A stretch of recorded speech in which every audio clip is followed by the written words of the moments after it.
Hi, grade 5 teachers.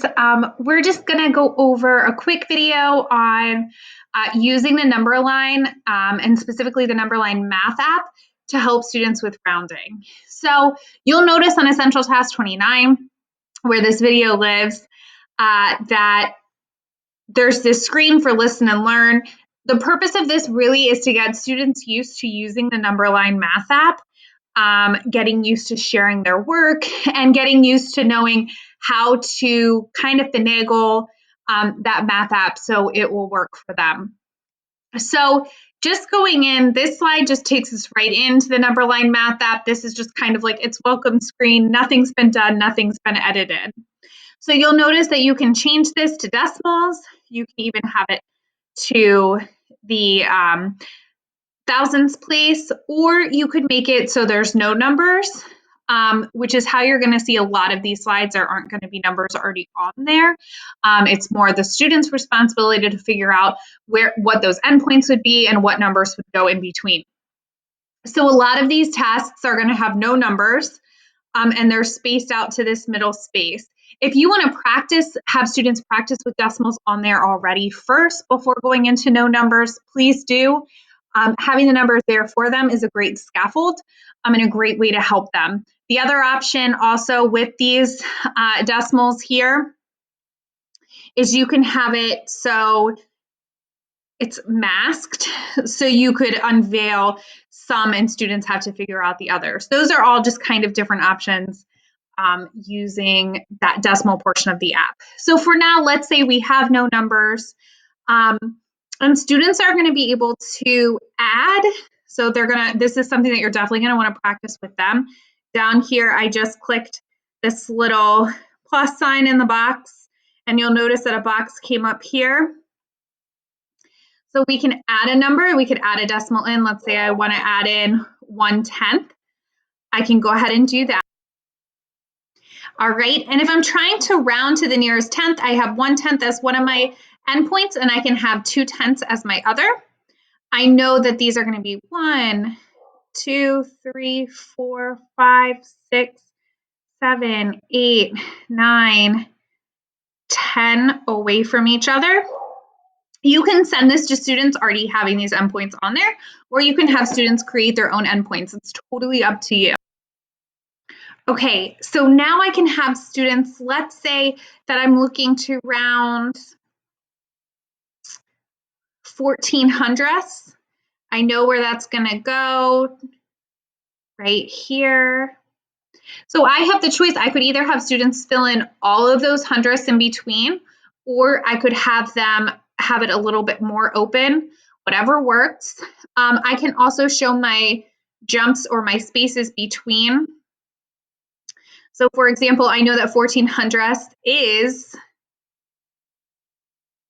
6/100ths, or 1, 2, 3, 4, 5, 6. I can actually see that it's 6/100ths away from 2/10. I can add another one in, and this is totally up to you how you want to do this. You could have them be two different colors. You'll see a lot of the pictures have them as two different colors just to kind of distinguish that there's two different sections. I don't think there's a right answer for that. And I know that this is 4, or 1, 2, 3, 4 hundredths away from 1/10. So I can clearly see that 14/100ths is closer to 1/10 than it is to 2/10. So here I'm using that number line to show that distance between those values, and I can conceptually see that I would round to 1/10 because of it's closer. So you'll notice like I said, I would get them playing around in here. I would get students sharing a couple different ways that they can share their work back with you. So they could copy that image and they could copy that into a Google slide. Students could copy the link and they can share that link in a Google slide in the chat of the Google Meet, or they could put it in Google Classroom, whatever works for you. Just something to keep in mind that once you share that link, it's not like Google where if I make an edit, so for example, if I want to add something else to my slide, I would now need to put a new link in. it doesn't update that link. It's that old link. It's not alive like Google is. So just something to consider. You'll notice that a lot of the tasks in the curriculum, when there's a question, that task, that same prompt will also be in the math app to help students when they are working on that number line and rounding. So here's an example from the curriculum. I can just open that right up.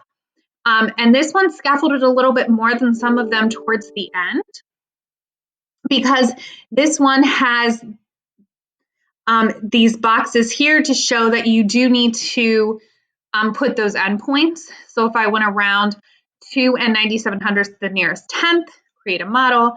So I would know that this would be, if I'm rounding it to the nearest tenth, 2 and 9/10, and this would be 3, which can be a challenge for students to see. So maybe they start at 2 and 9/10 and they count by hundredths till they get there. And then I can easily just add once again, and I can put 2 and 97/100ths on here and where it would go on the number line.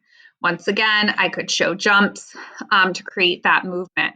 You might want to help students by putting that midpoint or that halfway point on here. That is definitely a scaffold that you could have to kind of help them with their bearings.